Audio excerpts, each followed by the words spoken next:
Welcome and thanks for attending. I'm Scott at Chief Architect, and we're here today to talk about bath floor plans, tracing over the floor plans, and dimensioning. As we are here live today, I would encourage you to ask questions during my prepared remarks. You're welcome to chat in your questions. And then at the end of the presentation, maybe about 20 to 30 minutes today, we'll unmute your microphone and you can ask your questions live. You'll find these settings in the GoToWebinar control panel for both raising your hand and also asking a question. Today's session will be recorded and we will be sending that out tomorrow following the presentation. And we'll also have a brief survey in there. We would really appreciate if you have any comments that you can share with us to help us improve with these sessions. You may notice my occasional assistant today. She's a little tired. She just woke up. This is Maya. Also on the call today are a number of Chief Architect staff members. And I thought maybe they could turn on their webcams. We'll do a little bit of introductions. This is an important group of people that are supporting several hundred people today on the webinars. Phil, you out there? Maybe wave at us. I'm here, Scott.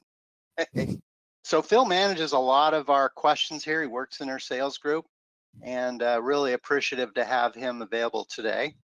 We have Kayla out there. She also works in our sales staff and as well as our training staff.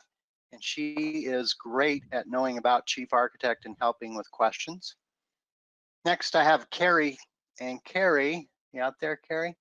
Hey, everyone.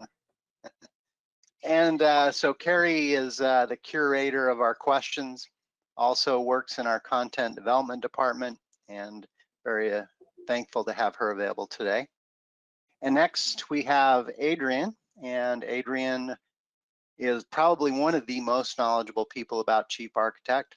She is working in our content development group, managing that, and is currently working on the project with NKBA to do all of the graphics for their NKBA guidelines for both bath and kitchen projects. I also have a number of other people that apparently don't have webcams, so we have a number of support staff here.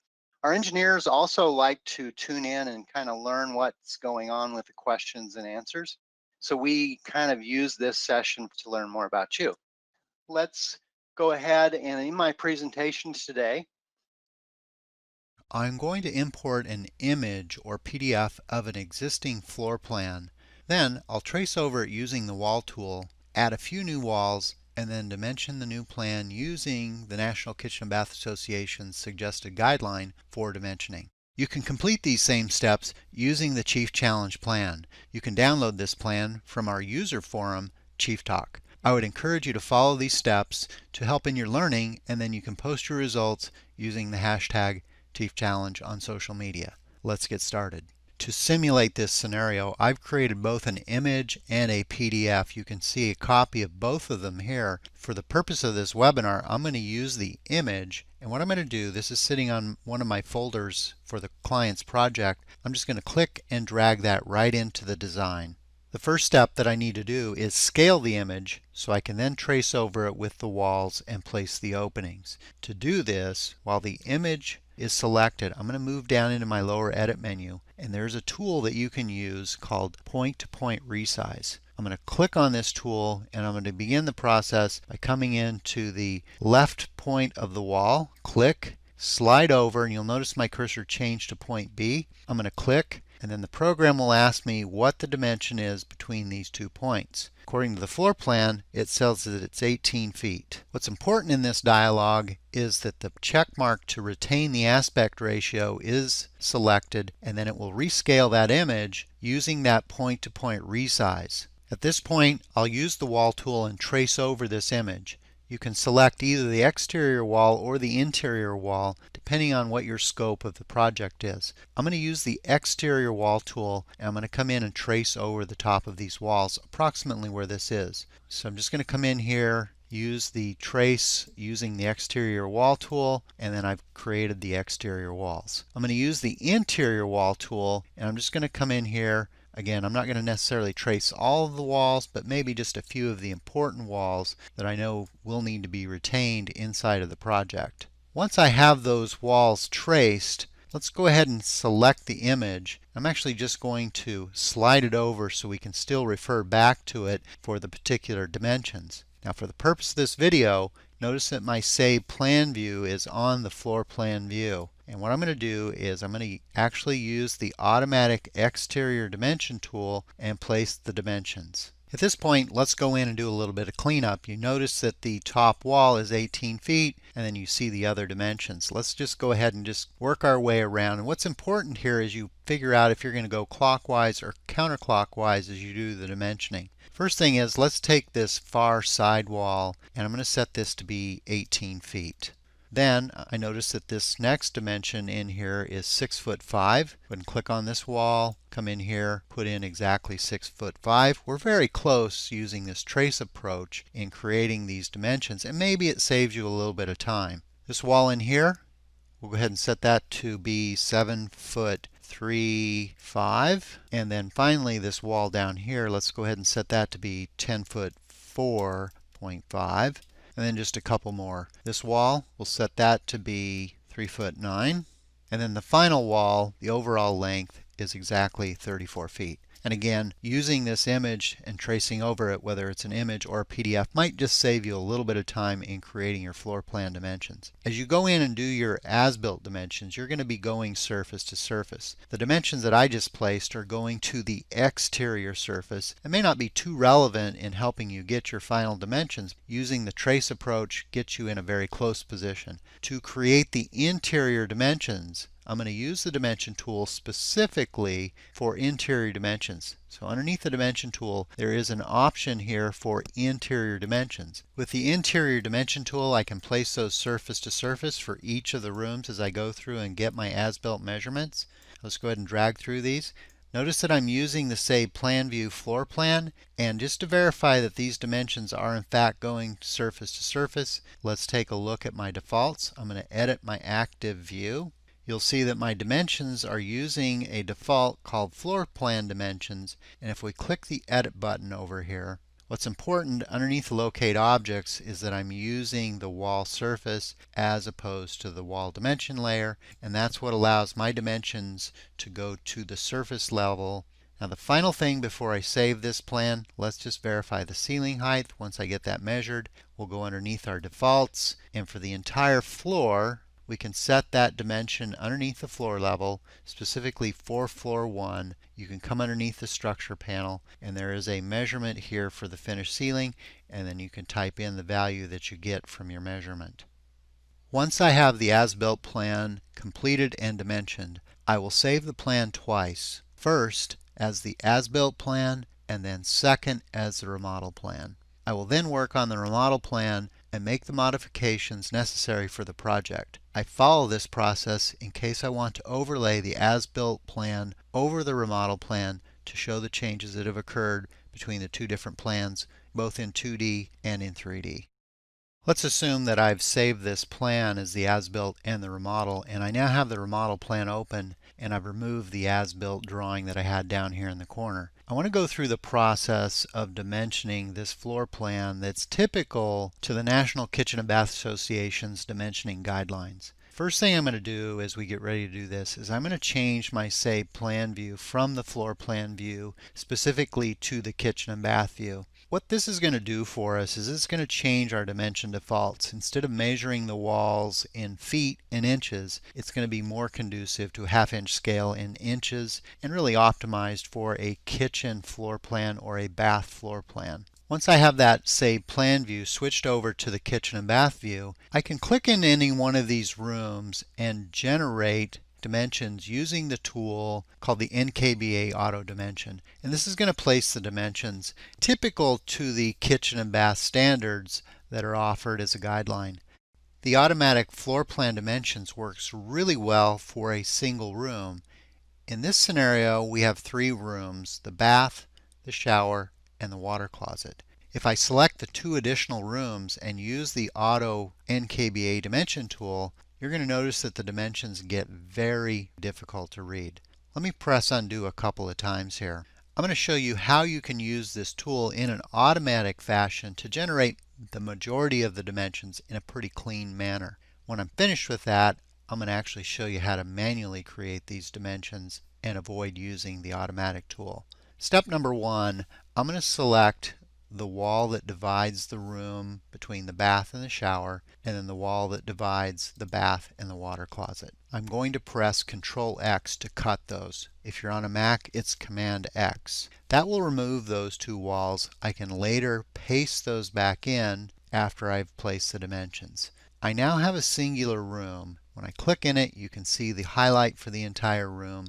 I can now use that tool to place the automatic dimensions, and it does require some cleanup. You notice if we zoom in a little bit, it requires cleanup between if you want to have dimensions for the shower controls that may be symmetrical on the other side. Also, depending on the center lines, it picks up the center line for the grab bar that's very close. This is a quick way to perhaps place your dimensions. To put those walls back into place, I'm going to use the tool Paste, Hold Position, and that will pull those walls back in, also give you room definition, and then you can actually go in and do a little bit of cleanup. You may find this approach a quick way to generate your dimensions and then go in and clean them up. Let me delete all of these dimensions, and I want to show you how to use the manual dimension tool to generate your dimensions for this bath plan.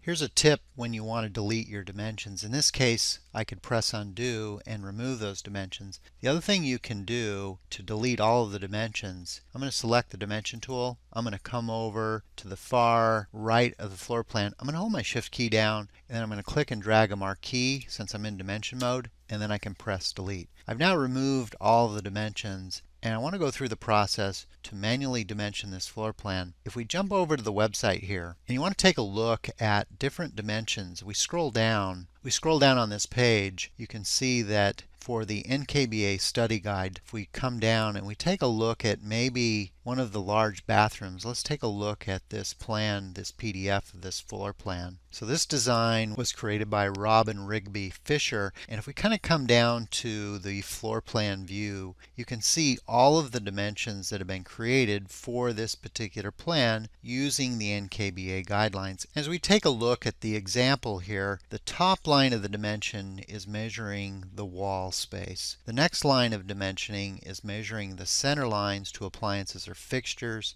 and then the first line of dimensioning is measuring the walls and the openings in those walls. Let's go through the process in our project plan to create these same type of dimensions. As we get started in placing the dimensions, let me show you the dimension defaults that I've created for this Chief Challenge plan that you can download and have access to. Underneath of our default settings, specifically for dimensions, I've created a number of dimensions that are specific and will help you in creating your dimensions. The first one that I've highlighted here, kitchen and bath dimensions, these are available for everybody when you begin a new plan using Chief Architect's default template.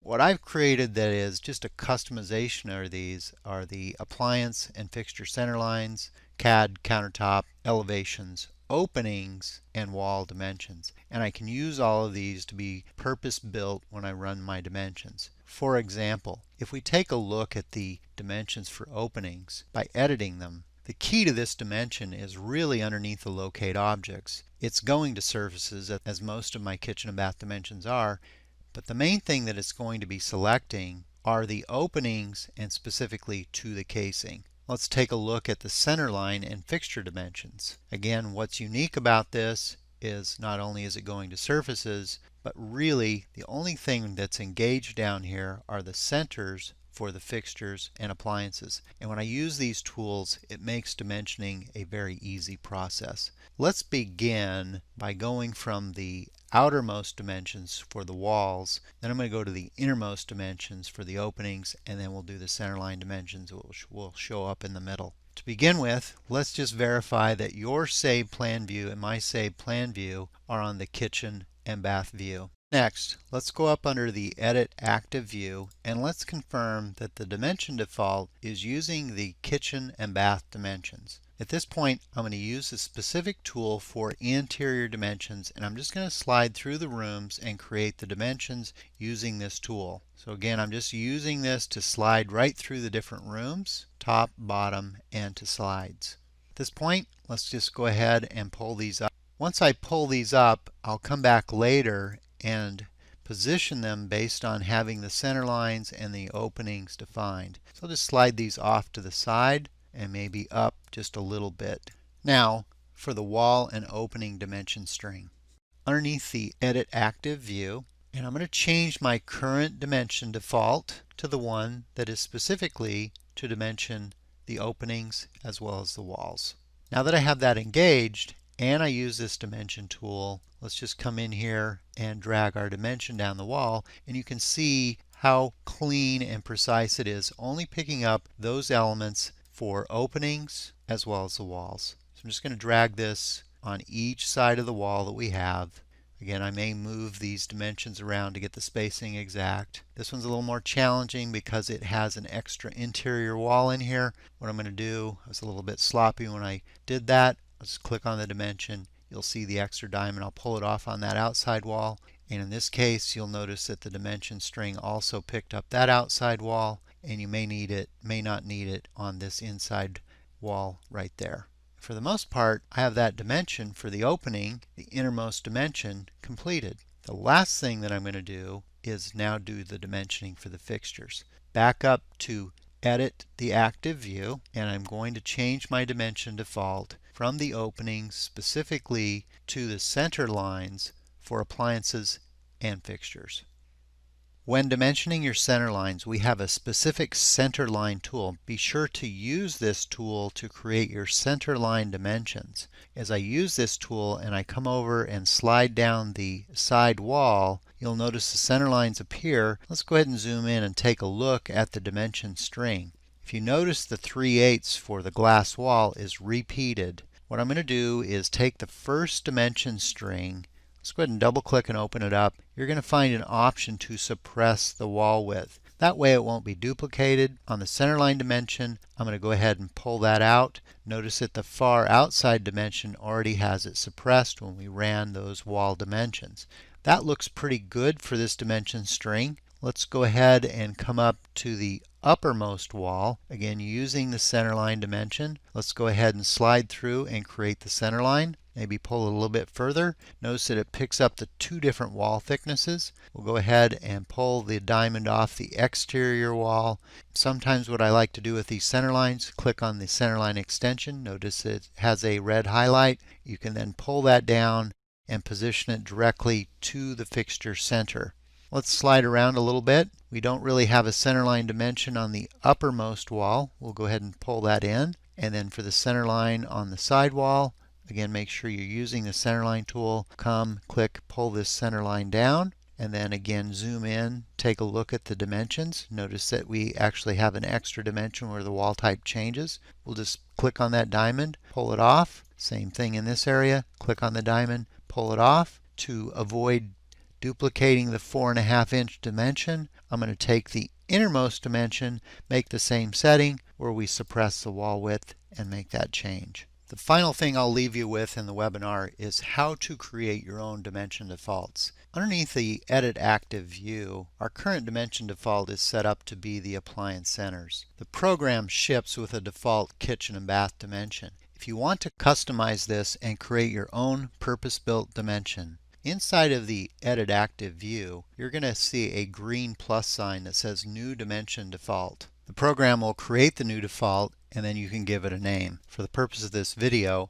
I'll go ahead and create a centerline 2 dimension. Let's go in and take a look. For this particular dimension default, we want to go to wall surfaces. Everything else, for the most part, down below for cabinets, openings, all of the other things should be removed with the exception of fixtures and appliances for centers. You can modify the arrow, layer, extensions, and several other things, but very importantly, make sure on your locate objects you're being specific about those items you want to locate, and in this case what I've marked is specifically for the fixture and appliance centers. This is my active dimension default. You see it says the kitchen and bath CL2. And now again, when you use center lines, make sure you use the centerline tool. And then when you drag your center line down through here, it's only going to use the properties of that dimension default and apply them into your design. Now, if I were to show you my completed design here, This is kind of a simplistic view that I created. I don't necessarily duplicate all the dimensions. If I open up my completed design here, I didn't dimension everything to the NKBA standards. Notice that I don't have all the centerline dimensions running on the outsides of these walls. And really because I don't duplicate those. If they're already covered with a wall elevation dimension, I just don't duplicate them. It's more work, and that's just happens to be my style. So if you have a particular style that works for you, hopefully you can use the same tools that we've used today in generating your dimension defaults. So with that said, that kind of wraps up my prepared remarks. And I think we've got some questions that you may have out there. Here's a question that came in as people were signing up for the event is, I have a existing plan file that came from an AutoCAD file. And how do you import an AutoCAD file and maybe use that same process to trace over? So in answering that question, let's just kind of maybe go back in here and open up our previous plan that doesn't have much in here. Let's just delete this stuff out. I have an existing DWG file, and let me just come over here and grab it. So one of the files that I have, when we started the project today, I just pulled in the image. It's a JPEG. The PDF works exactly the same way. The DWG file, let's just go ahead and pull that over and drop this into the plan. So this is just an AutoCAD DWG file. When you go through the process of opening up a DWG file, we have a drawing import wizard that will pop up. And it's going to ask you some questions. I'm not necessarily going to cover all these, but it's basically how it's going to treat the file, how you want it mapped, and depending on the person that generated this in AutoCAD, there could be a lot of layers. There's a convert. In some cases, if you have terrain and elevation data, that's a handy process. Let's go to the next screen. One of the things I do like to do is import the layers by name and also go to the mapping panel. This allows you to kind of map things in here. Let's just kind of accept the defaults in here, and then we'll import that. I'll change the import process to feet because I know that's the original source. That brings it in. Again, this is not in any 3D form, so if you took a 3D view, you would see nothing. But we actually have a tool that's called CAD to walls. And so I can convert that, and I just have to map the walls, windows, and doors. And basically you find that tool underneath CAD to walls. And at this point it says, well, what's your wall layer? At this point, you just need to know that it came in on the specific layer. What are your windows? Hopefully I know what these are. Came in on this layer. And the last one, what were your doors? And we come down and we find the doors that it came in on. And then, tough to tell, but then if we take a 3D view, what that did is it created the 3D view, and you can kind of see this is going to use the defaults. It doesn't know anything about the window heights necessarily, or your door heights, or your floor height. So you'd have to go in and change those. For example, if we went in and set the floor height to, let's assume the project was 9 foot. So we just come in here and put in 108 for a nice round number, and then you make the adjustment, and then you'd have to do the same thing for your doors and windows. So that was one of the key questions that we noticed that came in today. And at this point, I'm going to go ahead and kind of turn it over here to Carrie, and she's going to curate questions. We just ask, try to keep it specific maybe to the importing of plans or dimensioning for bathrooms. And with that, Carrie, what do we have out there? We have Tamala here. She has a question. Go ahead, Tamala. Hi, thank you very much. Regarding the last page you showed, page 22 of your layout, underneath, I noticed you had some materials, the solid surface materials, and they looked like they're at an angle or dimensioned a little bit on the drawing. Is this your page? Yes, and so you see where it says the Benjamin Moore shoreline, the maple, the stain, all that. those appear like they're they are a dimension because I can see shadows. How did you do that? You know, they're like at a little bit of an angle. Yeah. I actually have a little template plan. I don't know if I have that handy, that I'll open up that just has the materials on here that I can use. And then I just send that out and generate a layout page. Trying to think if I have that handy. Okay, so here's what I typically do. So I've opened up this plan you asked about. And if I open up this camera, it's a saved camera view. It opens up these materials, right? And you can rotate around and look at these, right? And then Yes. at that point, what I do is I'll just go File, Export as an image, and then I can drag that image into my layout sheet. Okay. And all this is really, it's kind of super simple. These are just like maybe a custom countertop, and I just kind of create an equal spacing of these. If I have, you know, more than one of those and I need to slide another one, I'll just use the multiple copy and then generate it. You can see I made a copy of it over here, and then you go into the library and basically you find your materials that you're after. So if we came down and let's find, here's Cambria, and we come into one of their materials over here, and you just spray it on there, and that's how I do it. So Okay. it's just a simple little plan that I carry around with me, and it just makes it easy. I just have a saved camera view. So every time I do a new project and I want to create something that looks a little bit like that, that's kind of the process that I use for that. Does that help? Yes, it does. Thank you very much. You bet. Scott, we have Laura Engel. Go ahead, Laura. Hi, Scott. Hey, Laura.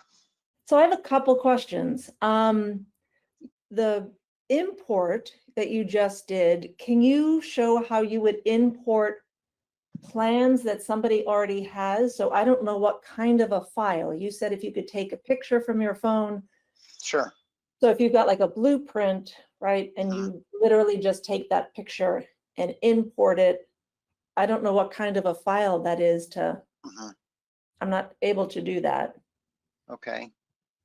Another question I had is when you were doing your defaults, is it in the convert to CAD to walls?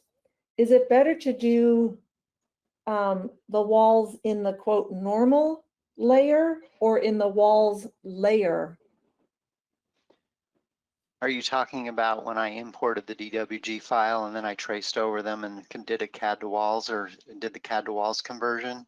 Yes, and then you went in and you did your active default. Yeah. So let's take that question first. Okay. So when you do the CAD to walls, and I don't know if I left that open or not. Let's see if I left that plan open here real quick. So what I did here, let's just delete all of the walls out. Okay, so these are just CAD lines, and when you tap on these CAD lines, let's make sure this line, it's looking for the thickness, right? And again, these are just lines because it was an AutoCAD file. And it's coming in on this layer called walls normal. And this will just come in on various layers. You can control which layer it goes on, but it doesn't really matter per se because these are just lines. And really what I want to do is I want to convert this AutoCAD file to a 3D file and actual walls. And what I did was, after I brought this DWG file in, is there's a tool in here called CAD to walls. It's underneath your CAD menu. And at that point, it's going to say, well, what layer are your walls on? Well, we know when we tap on that line, it's on walls normal.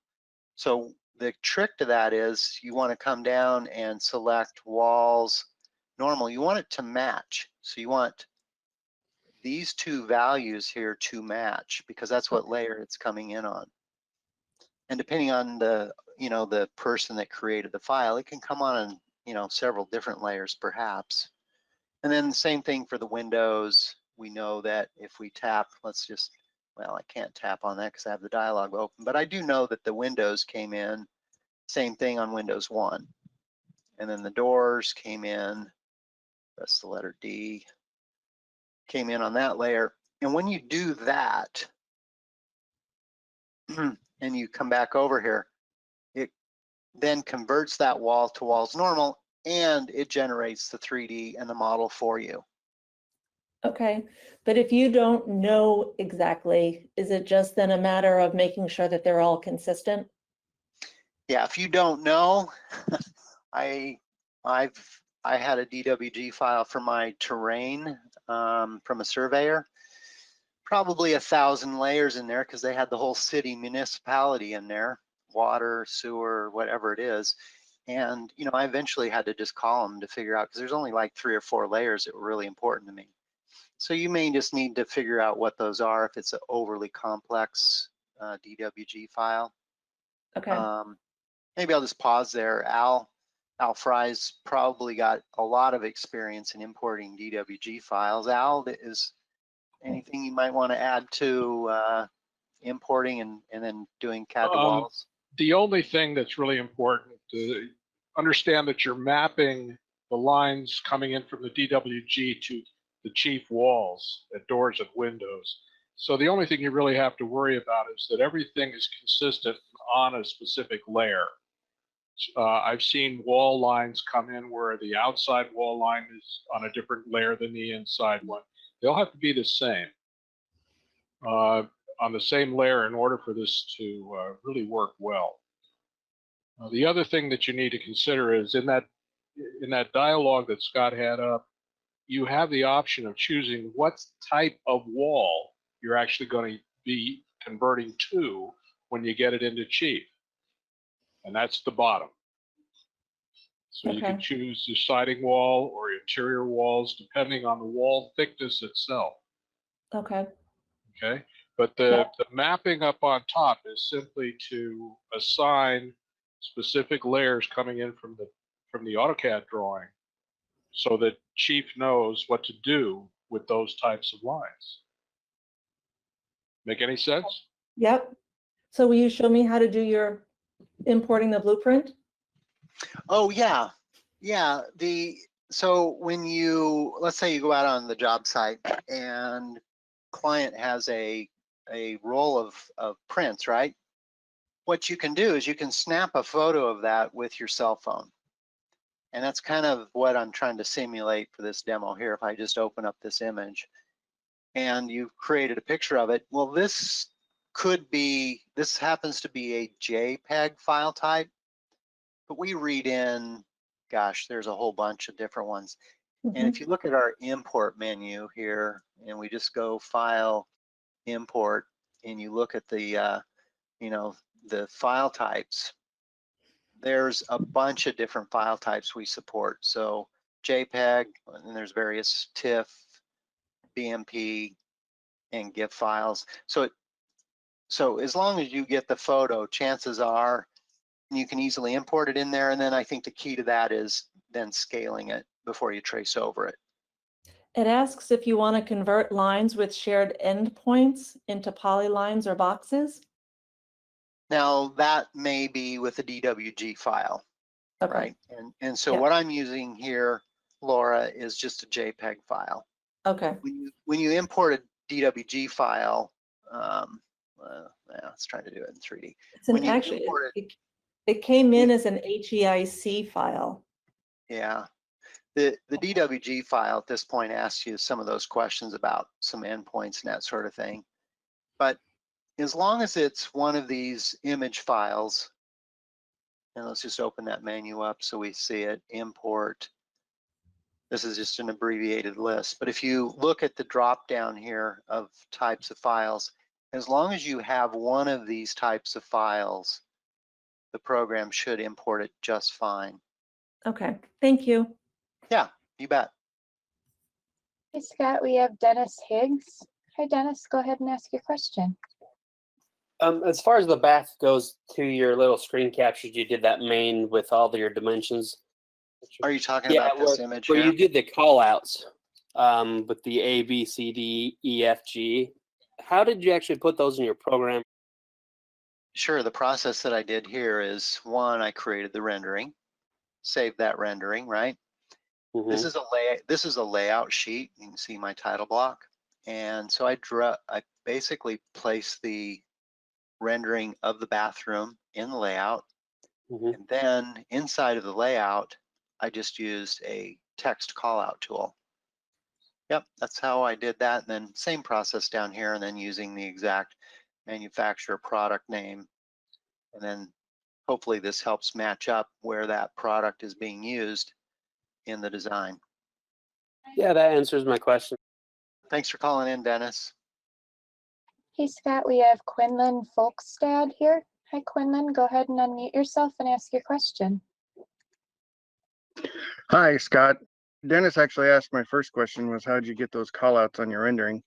And Okay. then my other one was what scale are you doing your wall elevations here on the rendering? Because I can't seem to get mine to fit on the page. Typically, I think a lot of kitchen and bath designers might use an 11 by 17 sheet of paper. And in my case here, I take a look at the title block, I'm using a 24 by 36. A lot of times I will print these at 11 by 17, which is why I put this is only at scale when it's at 24 by 36. But I think typical is 1/2 inch. Of course, some plans are too large or wall elevations are too large, so they may go 3/8 or something like that. But in my case, on this 24 by 36, my scale is using 1/2 inch. Okay. Okay. Thank you very much. You bet. Scott, we have a question from Robert. Robert Kelzer. Go ahead and ask your question. Brian, you speak of taking a camera out to the field and taking a photo of someone's blueprints. Paper doesn't lie flat, and there's no way you're going to get your camera perfectly parallel and in the center of a drawing. So how do you end up taking an image that's going to be obscure in some presentation and square it up to make a drawing? Yeah, that's a good question because a lot of times those blueprints get pretty damaged in the design. And these two images here are perfectly flat that we're looking at, in particular the as-built image. I think really, Robert, when you take a photo of those and you trace over them, you're just using it as a guide because maybe it has the room layout of the walls. And if the photo or the image isn't perfect, that's perfectly okay. You already have to dimension them anyways. And I noticed in the poll questions here that a lot of people just don't even bother with taking an image and tracing over it. They just draw it from scratch. And I suppose if you find the blueprints are so damaged that it doesn't add any value to you in creating your as-built, then just draw it from scratch. But if you find that there is value from the blueprint, gives you kind of the room configurations, it may be a way to quickly put the walls in. You're going to have to go in probably and dimension it anyways, and it just may save you a little bit of time. 4 or 3 revisions ago, in your ribbon of icons where the camera data is kept, you had a simple image of a camera, and when a 3D image was taken and you clicked on that little small camera, it told you the 4 dimensions in a circle as well as the oblique. And what it allowed me to do that little simple thing was if I wanted to take the same 3-dimensional image and just twist it 90 degrees so all the other perspectives remain the same, I could accomplish the four images captured. But you've done away with that little icon, little sub menu that doesn't allow me to capture it. So take a 3D image of something, and whatever it comes up to, there's got to be some icon up there we can punch in data for how I want to rotate. Okay, so if I take a 3D view, let's go ahead and take a 3D view. I'm not not sure I heard your question real well. I'm having a difficult time hearing. So here's a 3D view. Now I want to portray it with the same vision from above, with just turn it 90 degrees, 90 degrees, and 90 degrees. Turn it 4 Okay. times. So how Okay. do I So you, put that number so you want to in rotate it 90, rotate it 90, rotate Right. it 90. But I want all the perspectives to remain in the same spot and make it an even 90. 3 revisions ago, you had a little icon up in the menu bar that allowed me to do that. And I haven't found it since then on all of your build your menu kind of options. Okay.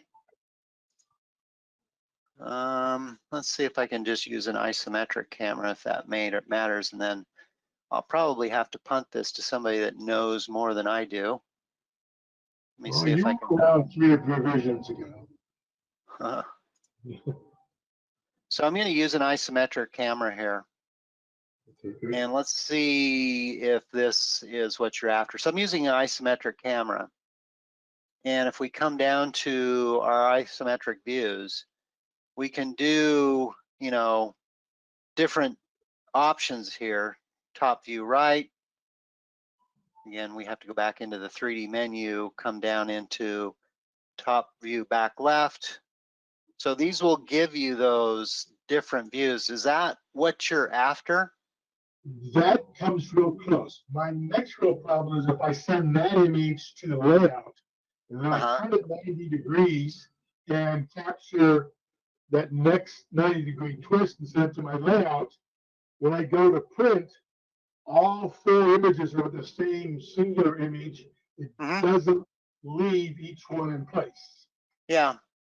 So when you send a 3D view camera out to the layout, those are linked to a live camera.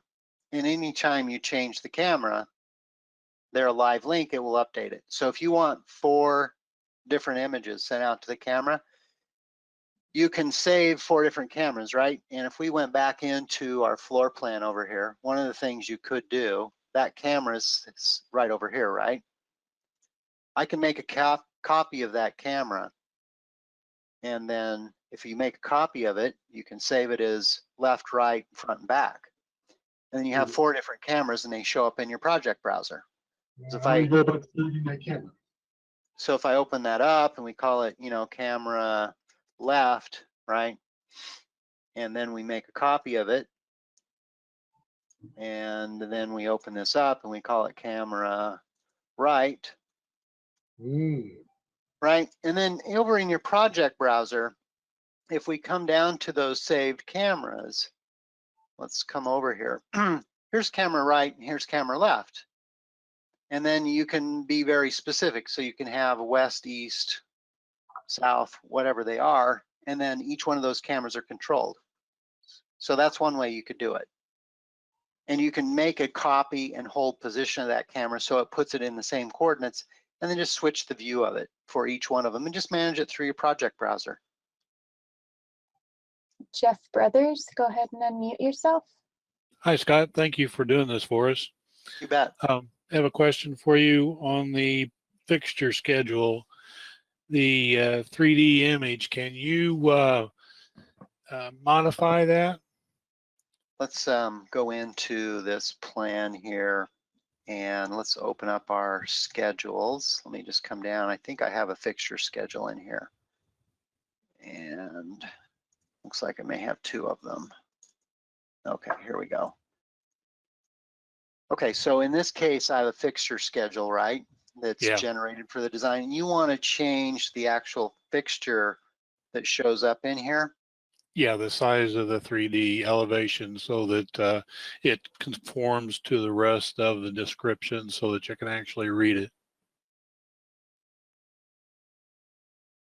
What if I do this? Sometimes that works, but on the side, you can't rotate that. You want to rotate it? No, I meant when you pull it up from the bottom and shrink the box. Okay. You moved it from side to side there, but you didn't move it from up to down, up to down. Right. By moving it from side to side, that will change the row height because the symbol gets bigger. And when I click on this, it will actually then pull it and make the whole thing smaller because what's generating this row width or row height is based on the elevation or the size of that. And that can be controlled right in here. But you might also check the 2D, adding the 2D symbol in there if that helps you out. Thank you. You bet. Thanks for calling in. Hey Scott, looks like you've gotten to everyone's questions so far. We did have several people write in and ask if you could review just a schedule and how you can include the image in the schedule. Okay, I have a fixture schedule open here, and this is with respect to, if we go back over into our kind of our floor plan here, let's pull this back over. So I've done this fixture schedule for this project. There's 3 rooms in here. And when you go over into the fixtures itself, if you want to see the preview of it, when you place a schedule, so typically I place these in a CAD detail so it's not near the floor plan. And then you come down, when you place your schedule, there's a number of them. And what I've placed here is a fixture schedule. When you place those schedules, you can then open these schedules up by double clicking on them. And there's a number of columns that you can add and remove if we kind of scroll down. And right now, the reason that that 3D elevation is being displayed is because I pulled that over and included it. Now, if I replace that with the 2D elevation and then we remove the 3D, let's just remove it, you'll see the difference. There doesn't happen to be one for the LED mirror. And then let's just pull this up so it's a little bit different than the secondary fixture schedule I have down here. And that one has the 3D elevation in there so you can kind of see the difference. And you can do that for your cabinets as well if you want to do a 3D view of your cabinets. If we just kind of look at the image that I have here. So I've done the same thing over here with the cabinet schedule. And that's just the same 3D elevation. So if you find those helpful, that's a column that you can add into your schedules. So thanks everybody for attending. And just to make everybody aware, we're doing these free webinars. They're every Thursday.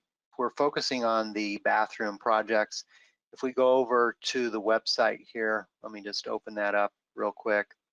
So you can find this underneath the Chief Architect website.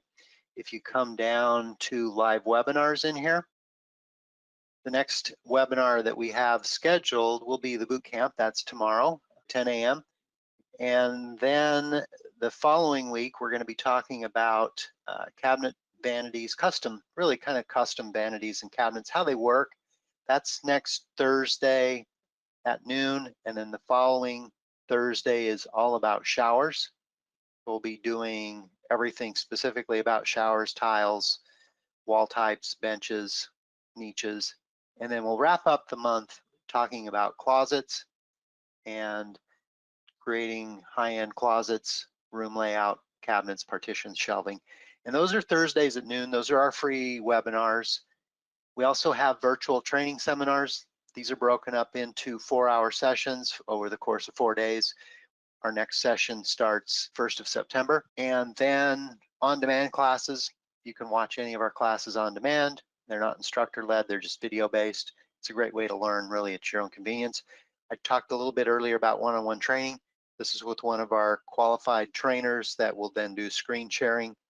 We have a number of videos, how-to articles, and Chief Talk is a really fantastic source where the user community chips in and helps solve problems.